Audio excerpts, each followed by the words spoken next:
Take Back Your Health Now, Episode 28. You're listening to the Take Back Your Health Now podcast, the show that interviews the top doctors, athletes, trainers, and entrepreneurs to help you find the holy grail of health. Now here's your host, Dr. Dan Margolin. Hi, this is Dr. Dan Margolin with another segment of Take Back Your Health Now, where we pull out all of the stops in search of health's holy grail. We are really excited to have our guest, Dr. Michael Ruscio. He is a doctor, researcher, author, and health enthusiast. He practices functional medicine with an emphasis on natural and nutritional solutions. He gives smart, busy people who are suffering from symptoms of chronic illness simple steps to get better and go on with their lives. Dr. Ruscio, how are you, sir? I'm great. Thanks for having me on the show. Excited to be here. We're excited to have you, sir. So let's just jump right in. So you had a pretty interesting experience with your own health that changed the way you look at health yourself. Tell us a little bit about that. Yeah, it's been an interesting road. I was in college when I kind of had this cathartic event that shaped my future and kind of diverted my path. I was planning on going into conventional medicine. Didn't really know what I wanted to do, but I was kind of a young, driven guy, and medicine seemed to be a good fit for my somewhat type A personality. And I also, at the same time, was a athlete. I played college lacrosse, and I was used to feeling pretty invincible. Right, you're in your early 20s, you got a ton of energy, you can go. And all of a sudden, that changed pretty swiftly with no known cause, and I was starting to have bouts of brain fog where I couldn't think clearly, very bad insomnia, mood dips, lots of fatigue. And so I went and saw a few doctors figuring, there's probably something wrong. This is what doctors are here for, and they'll figure it out and everything will be fine. But like many people may have experienced, I had some testing done, saw a few doctors, and everyone said that everything was normal, which it was really frustrating to me because clearly I could tell that something was wrong. It's just I didn't necessarily have an overt disease that had a easy diagnosis associated with it, but rather some of these symptoms that don't mean any disease specifically and don't necessarily have a simple conventional medicine diagnosis associated with it. So I eventually, through some of my own research, found the movement of functional medicine, and I found a functional medicine doctor who thought that I had an intestinal parasite. And at first I thought the guy was full of it because I didn't really have diarrhea or any of the typical kind of, all of a sudden I ate at some funky restaurant, had really bad diarrhea and food poisoning, and ever since that I felt weird. So because there wasn't a lot of digestive symptoms, I was a bit skeptical, but I also figured, well, at this point, what else do I have to lose? So I forked up the $300-something to do a stool test, which as a college student felt like $1 million, right? Because in college as a student, you have no money. So, and it was you must have felt really bad to do that. I mean, you weren't kidding around. Yeah. To cough up. Yeah, absolutely. Okay. No, I was feeling terrible. The insomnia was probably the worst part. Waking up every maybe 45 minutes to an hour, and being hard to get back to sleep, and that leads to fatigue the next day, and that fatigue leads to bad food choices, and it was terrible. It was really, really bad. So I was somewhat desperate, and I'm glad that I did do that stool test, because that stool test did reveal that I had an intestinal amoebic infection, and typical parasites like amoebas and worms are actually fairly rare. It's fairly common for people to have problems in their gut similar to parasites, but true parasites like I had are somewhat rare. But my story is actually pretty common for people listening. So it was treating of the digestive tract problem that really enabled me to start feeling better. And what I think was one of the most noteworthy things I took away from that experience was, before I had this diagnosis and treatment of the intestinal parasite, I had done quite a bit of research on my own and self-diagnosed myself with adrenal fatigue and hypothyroid or poor thyroid conversion that some people may be reading about. Sure. And I thought maybe I had some detoxification issues, and so I did a home urine test for mercury and tried doing some mercury detox and adrenal hormone support and thyroid hormone support and all these things that if people do a little bit of research on the internet, they end up at these alternatives pretty quickly. And none of them really had a significant impact. And I learned a very important lesson from that, which was if you have a few different symptoms and there's a gut problem that's driving those symptoms, nothing else will work unless you get to the root of the gut problem. So if it's a gut problem that looks like hypothyroid, or a gut problem that looks like adrenal fatigue, or a gut problem that looks like female hormone imbalances or male hormone imbalances, so that is manifesting with those symptoms, if you treat those symptoms, you're not really going to get very far. And if you treat the underlying issue in the gut, then that can, in many cases, lead to resolution of the symptoms. So that's kind of a long No. Well, a lot from that. Dr. Ruscio, so how did you, looking back on it, how did you get the infection? Did you figure out how that happened, or? I probably just ate some poorly cooked food by someone who had that amoeba. Either poorly cooked food that had the amoeba, spore in it, or someone who had the amoeba and didn't really wash their hands very well after going to the bathroom, who handled my food, and then I ate it. So I hadn't traveled to any third world countries or anything like that, so there was no travel out. But these organisms are in our environment, and every once in a while, it's just like winning the lottery. you win out, yeah. Time, yeah. Congratulations. But So I like that. So in terms of, so somebody that's not getting better, they've tried these alternatives, they're getting this insomnia. Now, were you getting insomnia? Were you waking up because you were in some sort of pain, or that wasn't really the case? That's really the interesting part about this is it wasn't like I was waking up like someone who has chronic low back pain, maybe after like a car accident, and they wake up in pain. It was clearly inflammation in my gut, but wasn't inflammation that manifested as any type of pain reaction, like there was no abdominal pain or bloating. But what's interesting is we do have pretty good documentation that inflammatory conditions of the gut can lead to insomnia. And many of these don't necessarily cause this wincing pain, but it probably has something to do with a stress response that happens in your body when there's inflammation in your gut, and then that stress response ends up waking you up. Wow, I had never heard that before. Thank you for sharing that. What, Dr. Ruscio, you went to a functional medicine doctor. What is that? What is a functional medicine doctor, and what is functional medicine? Sure. So it's kind of a broad term, admittedly. Functional medicine is an area where I think a lot of integrative and holistic medicine is now going.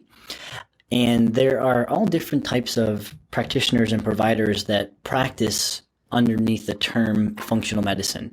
There are conventional medical providers like MDs and DOs. There are doctors of chiropractic, DCs. There are naturopathic doctors, NDs. There are even some PhDs. There are nutritionists who practice. There are acupuncturists, and there are even health coaches that may not have any formal medical or healthcare training. And so there's kind of a lot of options for the healthcare consumer, and it's just important to be cognizant of those different options in relation to who you are and what you're looking for. If you're someone who is new to this and hasn't even really changed their diet, then seeing someone like a health coach or a nutritionist who practices in the functional medicine model might not be a bad place to start. If you're someone that has pretty progressed IBS and they've tried a few therapies and haven't responded, or they have Crohn's disease and they're really looking for an option, then you may want to elect to go with a provider that is some type of doctor, because you need that higher level of clinical skill and familiarity with your condition. So those are the types of providers that can practice. And to put it simply, it's really a form of integrative medicine where there's, I think, a collective desire to try to mitigate or eliminate any use of drugs and try to find the underlying cause of whatever disease, symptom, or dysfunction is present, and try to treat that with predominantly diet, lifestyle, and or vitamin and herbal treatments, kind of in this more cause-focused natural treatment model. Dr. Ruscio, so let me ask you, so how easy would it be to diagnose that type of an infection? I imagine it wouldn't be that easy, and I imagine a lot of people have those infections for many, many years. Is that true? And what would have been the outcome if you hadn't actually figured out the right diagnoses? Well, the outcome, I don't know. Maybe I would have been on an antidepressant, and eventually just accepted the fact that I wasn't going to have the level of energy or performance that I had a few years ago, which would be very, very sad. Wow. Certainly, certainly if that was undetected, I would not have achieved nearly as much as I have achieved today, because it was a pretty severe impediment to doing anything. And that anything could be learning how to play guitar, which I learned in college, or, my medical studies, or just being a good, son or friend, or, whatever, because you need energy and cognitive function really to do anything. So I don't know where I'd be, but it certainly wouldn't be where I am today. So I'm very thankful that I figured that out. And in terms of testing, the testing isn't very hard. It's not always performed. Right. So the way I was tested, anyone could do at their local, for example, LabCorp and Quest are two pretty large lab testing companies that, if anyone's gone to a doctor and had a blood test, there's a fairly high probability that they went to LabCorp or to Quest to have that done. Sure. And they can do stool testing and blood testing that would test for the infection that I had through those labs also. So it's not incredibly difficult to do. It's more so an issue of, is it actually done? And what I would say, just an important point to make, the parasites aren't very common, but there's another condition, or a couple other conditions, but one most notably is known as small intestinal bacterial overgrowth. It's often abbreviated SIBO, or SIBO, small intestinal bacterial overgrowth. Mm-hmm. And this is actually fairly common, because what happens here is there's no invader that shouldn't be in your body that gets in, but rather the bacteria that's already in your intestines overgrows. And that is, depending on the literature that you read, may affect anywhere up to maybe 30% or maybe even more, depending on how you look at some of the literature of the population. It's that high. That's amazing. That's amazing. Because IBS affects irritable bowel syndrome, IBS, which is mainly comprised of gas, bloating, abdominal pain, altered bowel function that might be constipation or diarrhea or an oscillation of the two. That may affect 30%, maybe even a little higher, because sometimes we think that 30% is actually underreported. And some studies have found up to 84% of these cases of IBS may be caused by the small intestinal bacterial overgrowth, which underlies it. So it can be fairly common, but the thing to remember is that not everyone with this bacterial overgrowth has these overt digestive symptoms, kind of like I learned with my own similar case, where I had a digestive problem that didn't really manifest as digestive symptoms, but rather manifested as things like fatigue, brain fog, and insomnia. Right. So that's fairly common. We see a lot of that in the clinic, and I just mention that because sometimes people go reading on the internet, and I think there is this older belief from maybe last generation's crop of alternative providers that really blamed parasites for almost everything. And right, I've heard that a lot. Yeah, I think that was well intentioned, but I think we've updated our understanding quite a bit to know that these things may they may look like a parasite, meaning you have some of these symptoms that are loosely associated with parasites, but it's actually just the bacteria that is normally inside of your body, but it has overgrown and gotten into the wrong areas of the body. And now, Doc, why would it do that? Why would it start to overgrow? Is it the wrong foods that are being eaten? Is it the alkalinity or the acidity of the? Why would it do that? Well, there's a number of things that can lead to this overgrowth. One is if people have been using acid-lowering medications like Prilosec or Nexium, long-term use, not short-term. If you're using something like this for a month or two to heal an ulcer, not a big deal. But if you're using some of these acid-lowering medications for months and months and months or years and years, then we have observed a increased incidence of bacterial overgrowth in those populations. Also, people that have had or have H. pylori, which is another infection that can inhabit the stomach and cause things like ulcers or reflux or GERD, that shows an increased association with this small intestinal bacterial overgrowth. Antibiotic use may, that tends to create other similar problems that are fungal in nature more commonly, but antibiotic use may predispose. If people have had food poisoning, food poisoning may actually initiate a series of events where the motility in your gastrointestinal tract, which is just the ability to kind of keep food moving through, right? It goes from your mouth to your esophagus to your stomach to your small intestine to your large intestine to your rectum and then, into the toilet. Right. That proper movement and flow through can be interrupted by food poisoning. And it's kind of like water. If water is running, it doesn't necessarily foster bacterial growth. But if water becomes stagnant, like pond water, you never drink pond water because it fosters a lot of bacteria. So that same type of thing can happen in the intestines. If there's inflammation or if there's been food poisoning that damages motility and then allows this bacteria to overgrow. So it's really not being flushed out. It's actually stagnating. Yeah, exactly. And it's not that it's truly stagnant. It's just slowed down enough to where now bacteria can overgrow. Gotcha. Wow, that's wild. So what would be the most common symptom of that? Would it be the insomnia? Would it be those things you just spoke about? Or what would be the most common thing you would see in a situation like that? So the most common symptoms that you'll see will be more of your traditional IBS-like symptoms, which would be gas, bloating, abdominal pain, and altered bowel function, either being constipation or diarrhea or a mixture of the two. But like I said a moment ago, we're learning that some patients won't have any of those digestive symptoms, but will rather have things like joint pain or insomnia or high cholesterol and blood sugar. And what's even more exciting is we're starting to see some treatment data showing that treating this small intestinal bacterial overgrowth can improve things like blood sugar and cholesterol levels, insomnia, joint pain, and I've certainly seen things like rosacea or skin conditions improve, restless leg syndrome, pelvic pain syndromes improve, and we're learning a lot more about the association between the gut, and a lot of the research has been centered around the small intestinal bacterial overgrowth and causing other non-digestive symptoms. So that's why I'm a fairly strong proponent of the approach of first, improve your diet and lifestyle, and then if you still have any lingering symptoms, get a good gut evaluation to see if there might be something that's contributing to those non-responsive symptoms. Well, as a doctor, we do get patients that come in with these sort of generalized joint pain, and you do the whole workup, the rheumatoid arthritis profiles, different arthritic profiles, Lyme titers, and all those things. And sometimes they come back completely negative, and it's a little bit baffling. So this is like some area that we wouldn't normally even think to look at.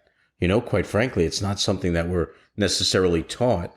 So I love it. I love this whole, it's funny, and just doing these podcasts, the consistent theme, because we're looking for that holy grail of health, seems to be coming back to the gut. And it's just over and over and over. And this realization of this, you think it's just been the last several years or the last decade? Or when has this really started to come to the forefront? Well, I think over the past maybe 5 years, you've seen quite a bit more interest.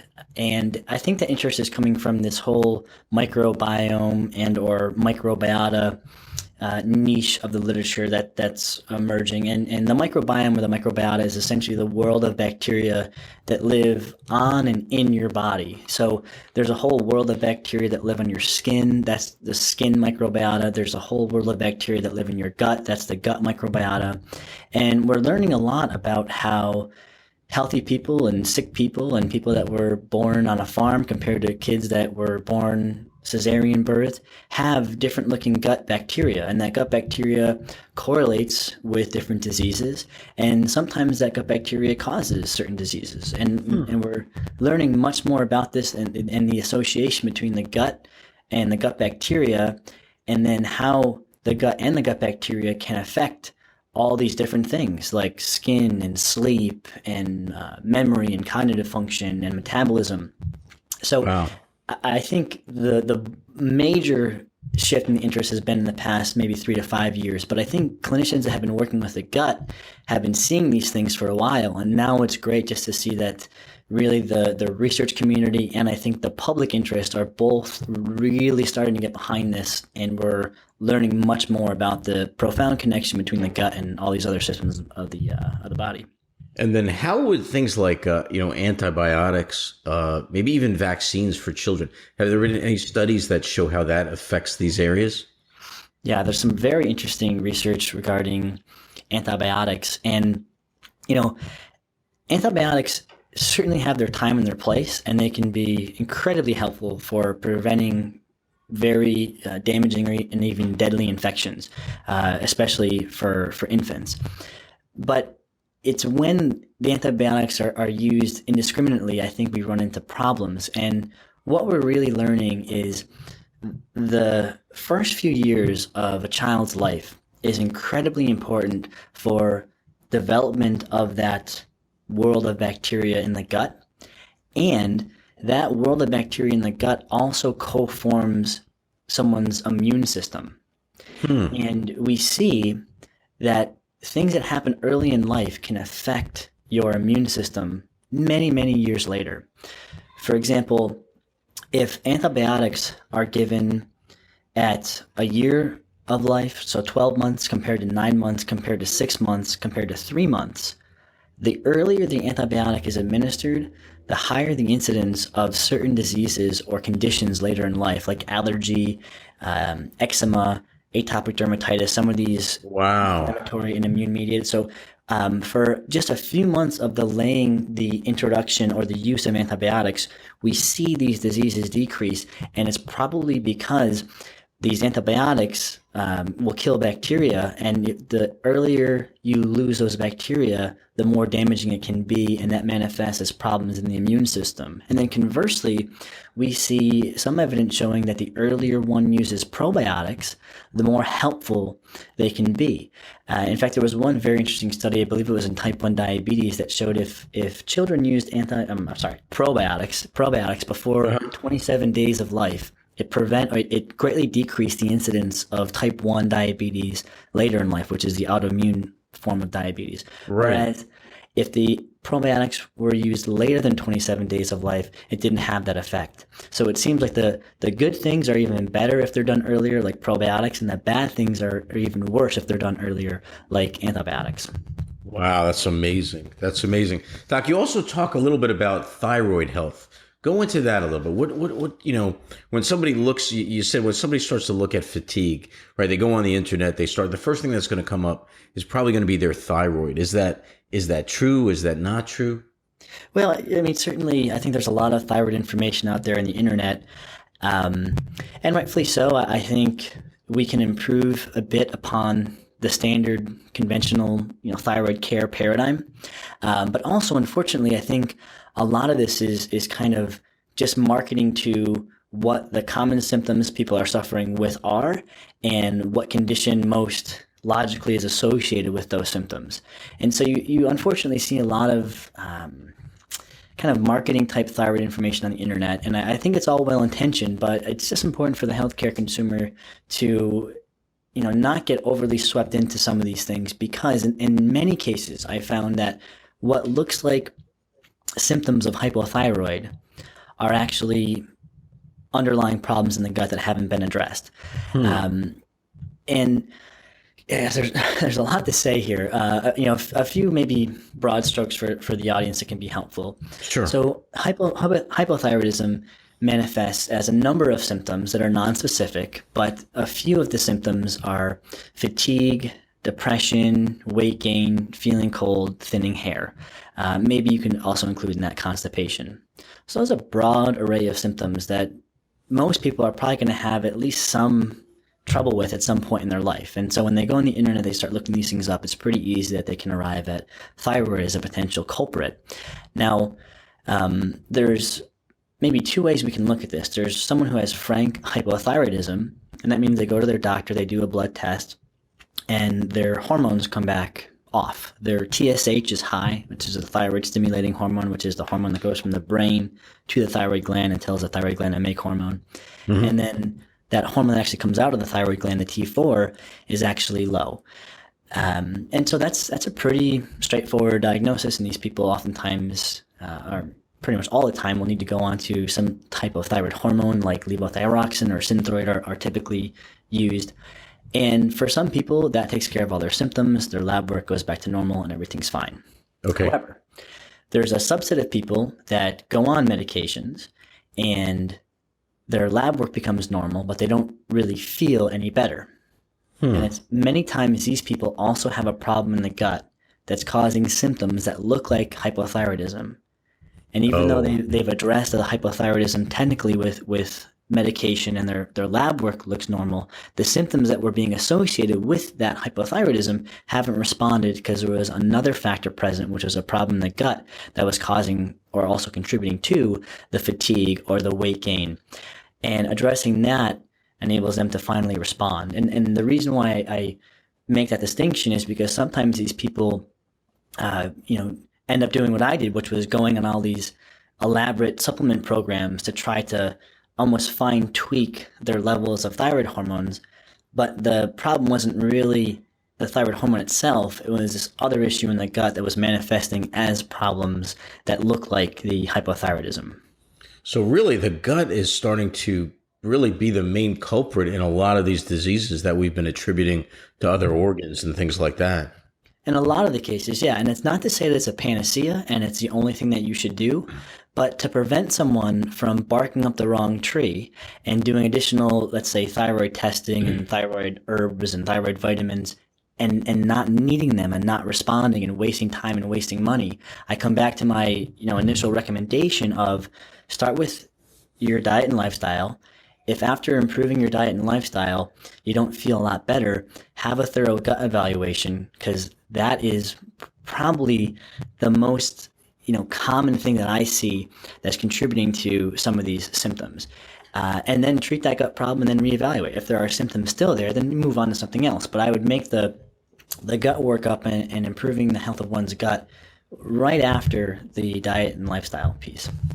Dr. Ruscio, so our show is about looking for the holy grail of health, right? And probably you've answered that, but in this respect, and if we were in search of that holy grail, what would you say it is? Is it this what you're talking about with the gut? Yeah, in my opinion, I think for the majority of cases, it would be the gut. It's not a panacea, and I don't want to paint a picture that if someone has a frank disease diagnosis by their doctor, they should disregard that and stop seeing their doctor and just look into the gut. But it should be a fundamental part of someone's endeavor to try to improve their health, definitely. And Dr. Ruscio, you said also before that they would try that, they should improve their diet, and their lifestyle. What do you mean by that? How would they do that? Somebody that's eating the regular sort of American diet, what would they change, or what would be the right direction to go in? Well, there's a couple diets that I think are, worth experimenting with, and how I would use these for the people listening to this would be try the diet for 2 to 3 weeks. If you don't notice a marked improvement in how you feel, then that's probably not the right diet for you, and I'd move on. And there's probably 2 diets I'd say to try. The first would be the paleo diet. People may have heard of this.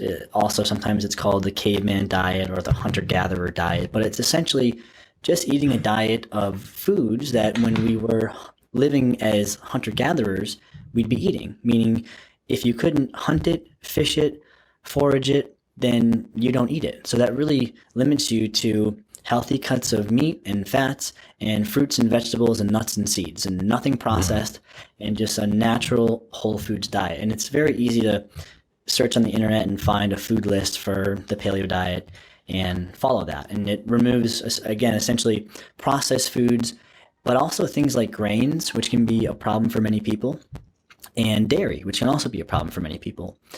So that can be pretty remarkably helpful. And just a quick side note, it really unfortunately, every once in a while you see some nutritional association kind of bashing the paleo diet as if it contains maybe too much fat or too much protein.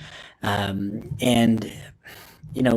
just wrote a book on the microbiota and a lot of this. And so we went through a pretty intense review of the literature. And we do have a number of studies that put people on two different diets to compare them to see which one was healthier. Because most diets relative to the standard American diet are going to be healthful or helpful. But Sure. if we were to compare one healthy diet to another healthy diet in kind of a head-to-head clinical trial, then we can start to say, well, which diet is healthier? And we've had these trials done where we compare the paleo diet to a more traditional kind of heart-healthy, higher carbohydrate, lower fat type diet. Sure. And pretty much across the board, the paleo diet seems to have the edge. And this research has been mostly focused on metabolic conditions like metabolic syndrome and type 2 diabetes and overweight. But we do have a number of trials that have looked into this and shown the paleo diet has a slight edge. Both diets are helpful, but the paleo diet seems to be slightly more helpful. And so I just offer that to people because depending on who you are, who your friends are, and what they're reading, you may hear people say, oh, don't do that paleo diet. I read something on a Facebook post from this nutritional association that said the paleo diet is very unhealthy for you. And unfortunately, that's really not based in science. It's based in dogma, I think, and that dogma emanates from some of these nutritional associations were very vested in the kind of low fat, high carb dietary approach, which can be helpful, but they have been very resistant to this different type of diet, which is a paleo diet, which will have a little bit less carb and a little bit more fat relative to the other diet. And rather than looking at the information objectively and saying, well, I was trained as a classical nutritionist to recommend this diet, this lower fat, higher carb diet. But now I see this new diet coming into the scene called the paleo diet. Let me see what the evidence shows, and I'll update my opinion accordingly. Instead of that happening, sometimes, unfortunately, what happens is people just dig in their heels and they say, this is the way we've always done it, and so we're going to fight this. So not to get on too long of a tangent, but just for people listening, if you are objectively looking at the science, I don't think you can really say that the paleo diet is in any way, shape, or form an unhealthy diet. And certainly it's worth a 2 to 3 week trial, reevaluate how you're doing, and then if it's working for you, stay with it. If not, consider a different diet. And this diet is probably better for people that have lots of digestive symptoms like gas, bloating, GERD, reflux, heartburn, constipation, diarrhea, loose stools. This is known as the low FODMAP diet, FODMAP. And essentially, the low FODMAP diet limits types of carbohydrates that feed bacteria. And remember how we talked about bacterial overgrowth being common in a lot of these digestive conditions? Yes. So it would make sense then if you ate a diet that limited foods that feed bacteria, you would then in effect kind of starve those bacteria or that bacterial overgrowth. You get more of the good bacteria than the bad ones, sure. Right, in a sense. So what this low FODMAP diet will do is it won't really robustly feed bacteria, and it will starve this overgrowth, and it can be very helpful. And there's been a number of clinical trials, even science a level above a clinical trial, which is known as the systematic review and or a meta-analysis, which is like your gold standard top shelf scientific support, has shown that this low FODMAP diet can be very helpful for those with IBS, IBD, GERD, reflux. So that would be another option that you can try for about 2 weeks. And if either one of these diets are going to be helpful for you, you should be able to feel some improvement at least by the first week or two. And if it works for you, keep going with it. And if it doesn't, try one of those other 2 diets. So that's a diet piece. And then lifestyle, get some exercise a few days a week. Make sure you're sleeping at least 7-8 hours a night. Drink water, take some time for relaxation, just some of those basics, but they're so easy to forget that they're worth at least quickly. Absolutely. The way the world is today, absolutely. Drop out. Dr. Ruscio, that advice is phenomenal. How would people find out more about your book? How would they find out more about you? So if they go to my website, that's where they can kind of plug into everything. We do have I believe it's 25 pages. It's a 25-page ebook. It's a free download. It's called Start with the Gut. And I kind of outline some of this that we've been talking about. Like I talk about the paleo diet and the low FODMAP diet, and I explain the connection between the gut and everything else. And then they can also plug in to be notified about my book when it releases through the website also. And the website is just my name, which is drruscio.com, which is DRRUSCIO.com. Dr. Ruscio, thank you so much for joining us, sir. It was awesome, and the listeners are going to get a great deal out of it, sir. Been a pleasure. Thanks so much for having me. This episode is sponsored by New Jersey Foot and Ankle Center in Orodo, New Jersey. Remember, when you have a foot problem, you've got a foot doctor in the family. Weekend and evening appointments are available. Call us at 201-261-9445. Once again, that's 201-261-9445. Thanks for listening. Check out the show notes over at drdanspeaks.com. If you're loving the show, head over to iTunes and leave us a review, and we'll catch you next time. Voiceovers for this episode were provided by Randy Ramos Jr. To see and hear more of his work, visit randyramosjr.com. jr.com.